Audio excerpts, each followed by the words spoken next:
છે, અમે બ્રહ્મના જ્ઞાનમાં ન પડીએ, અમે તો એકવાર પ્રેમમાં પડ્યા પછી એના પાછળ જીવન વ્યતીત કરીએ. બ્રહ્મના ઉપદેશો એ જ્ઞાનની એ તત્વની વાતો અમે અબુધ લોકો ન સમજી શકીએ. એ દ્વૈત અને અદ્વૈતની અંદર અમારી બુદ્ધિ કામ ન કરે. હે ઉદ્ધવ, તું એ જ્ઞાનની ચર્ચા એ તારા કૃષ્ણ પાસે જઈને કરજે, અમને તું ક્ષમા કરી દે.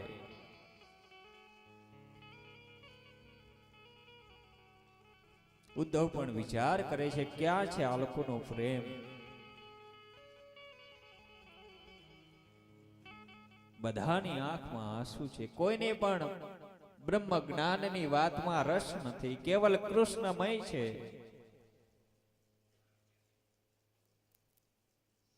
હે ગોપીઓ, હે નંદજી, તમારી અંતિમ ઈચ્છા હોય તો કહો, કૃષ્ણ તમને વૈકુંઠ અપાવે એવો છે.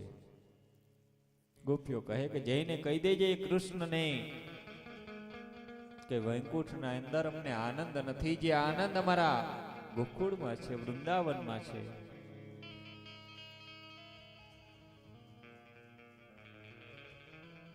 કેજે કૃષ્ણને, જો અમારી પર દયા કરે તો આ શરીર જ્યારે મૃત્યુ પામે ત્યારે આવા ઢોલ બનાવે અને કૃષ્ણ કીર્તનની અંદર હું વાગું ક્યાં? મૃદંગ વાગતું હોય અને મારી કાયા એમાં વપરાઈ જાય, ક્યાંક સંકીર્તન થતું હોય અને મારો અવાજ એમાં વપરાઈ જાય, અને એ ધિક્તાન ધિક્તાન, હે કૃષ્ણ વગરના લોકો, તમને ધિક્કાર છે.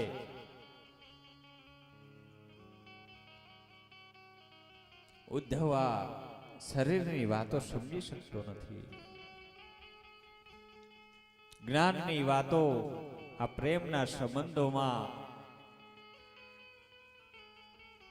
જ્ઞાન આપવા આવ્યો હતો, અને આજ ગોપીઓ ઉદ્ધવને જ્ઞાન આપી રહી છે. તારા કૃષ્ણને કહી દેજે કે મારા હૃદયમાંથી એને બહાર આવવાની એ શક્તિ અમારામાં છે. મારા હૃદયની એક વખત કૃષ્ણ આવી ગયો, હવે આ જીવન પર્યંત ભવ ભવ સુધી એ કૃષ્ણને હું બહાર નહીં કાઢું. પ્રીતમ ગોપતિ કુંજો મે પરદેશ, જો તન મે મન મે નયન મે બાબુ કહ સંદે. પ્રીતમ બસે પહાડ મે,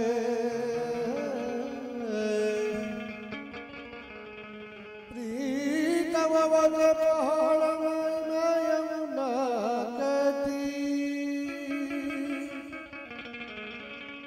अब तो मिलना कठिन है, मेरे पैरों में पड़ी जंजीर, अब तो मिलना कठिन है, मेरे पैरों में पड़ी जंजीर. હે ઉદ્ધવ, જળના જીવડા જેમ જળમાં ઉત્પન્ન થાય એમાં મૃત્યુ પામે, અમે આ વ્રજની ભૂમિમાં ઉત્પન્ન થયા, એ વ્રજની ભૂમિની એ માટીની અંદર એ રજની અંદર બળી જઈશું. અમારા મનની અંદર કોઈ ઈચ્છાઓ નથી. આ શરીર ભલે આ રજની અંદર બળીને ભસ્મ થઈ જાય, કૃષ્ણના ચરણો એ રજની અંદર છે. આ દેહનું અમારે કોઈ જરૂર નથી. કૃષ્ણ ભલે અધિપતિ બન્યો, અમે આનંદમાં છીએ, બસ અમને અમારી મસ્તીમાં જીવવા દે. નંદજીને પ્રણામ કરે, ઉદ્ધવ પોતાના સંદેશો આપે, અને અંતે યશોદા મા પાસે આવે છે. હે મા, હું કૃષ્ણને મળવા આવ્યો છું, સંદેશ કઈ હોય તો કહેજો. કૃષ્ણ પાસે જવાનો છે તું, તો તો આ તાજું માખણ લઈ જજે, કનૈયાને આપજે. અને એક વાત પૂછું ઉદ્ધવ, બોલો ને માં. એ કૃષ્ણને જઈને કહેજે એના એટલા મોટા રાજભવનની અંદર ક્યાંક દાસીની જગ્યા હોય તો આ બુઢી માને ત્યાં બોલાવી લે, એની હું સેવા કરવા આવીશ. હે માં, તમે શું બોલી રહ્યા છો? આ છે યશોદાનો પ્રેમ.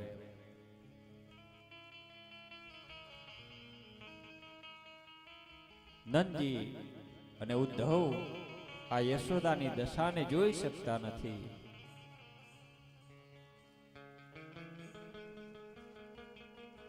મારા મનની વેદનાઓ શું કહું? આ છે માનો પ્રેમ, આ છે દિવ્ય સંસ્કૃતિ સંસ્કાર.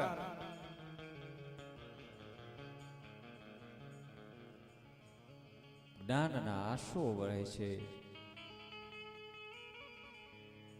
જ્ઞાન ભક્તિ વૈરાગ્ય સ્વરૂપ બધી જ વસ્તુ આજ ઉદ્ધવને જોવા મળી છે. યશોદાને પ્રણામ કરે છે ઉદ્ધવ. હે માં, આ તારા પ્રેમનું ભાથું હું કૃષ્ણ સુધી લઈ જઈશ. આજ સાચો કૃષ્ણ આજ સમજાયો છે ઉદ્ધવને. આજ કૃષ્ણનું એ પ્રેમની અંદર ઉદ્ધવ ભળી ગયો છે. એનું જ્ઞાન આજ બળીને ખાખ થઈ ગયું. પ્રેમની અંદર એ પણ તણાયો છે. યશોદા માને પ્રણામ કરે, બાબાને પ્રણામ કરવા લાગ્યો છે, રુદન કરતો રહ્યો છે. ઉદ્ધવ કંઈ બોલી શકતો નથી. હવે એની જ્ઞાનમતી આજ મૂક બની ગઈ છે. જેને પ્રેમ નજરો નજર જોયો છે. હા ઉદ્ધવ, એ કૃષ્ણને કુબજા મળી એટલે બધાને ભૂલી ગયો છે. એને જઈને ભલે પટરાણી બનાવે પણ એની દાસી બનવા પણ અમે તૈયાર છીએ. નિરંતર એમની આંખોમાંથી આંસુ વહે છે.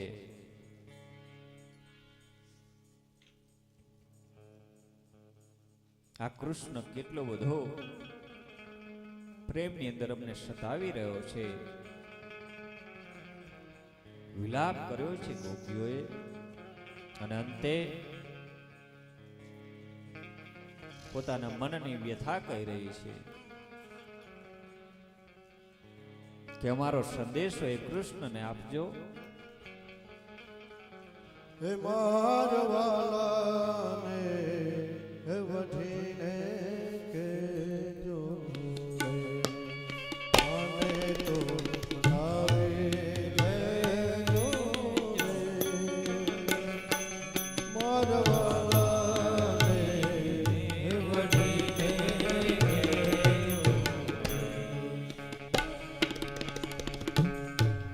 મથુરાના રાજા છો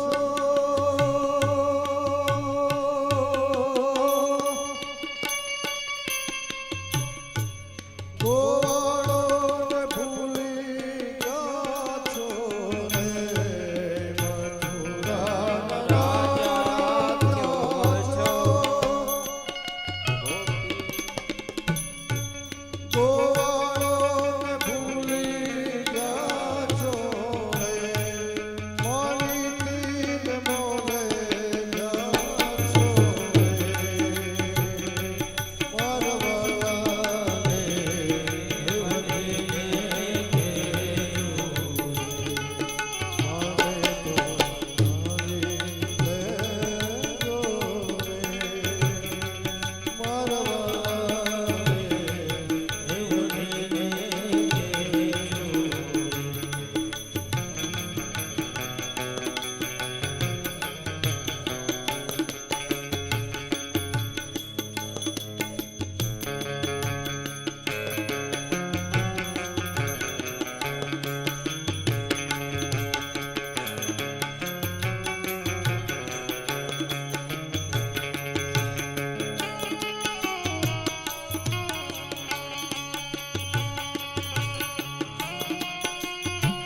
સમજાવે છે ઉદ્ધવ એ કૃષ્ણ આ જગતની અંદર અનેક ઉદ્ધારો કરવા આવ્યો છે. એના એ કાર્ય પૂર્ણ કરશે પછી તમારી પાસે આવશે.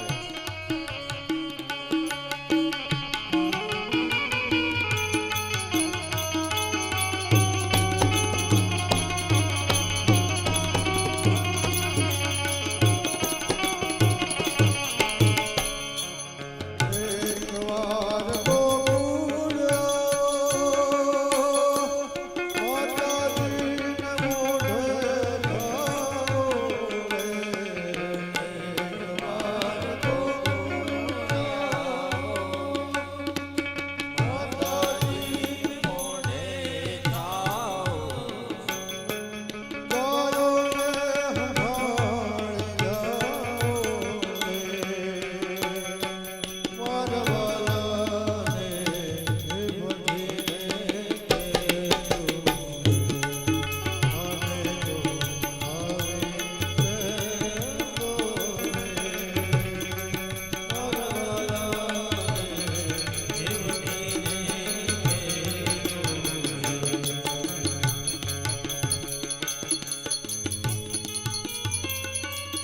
એ ઉદ્ધવ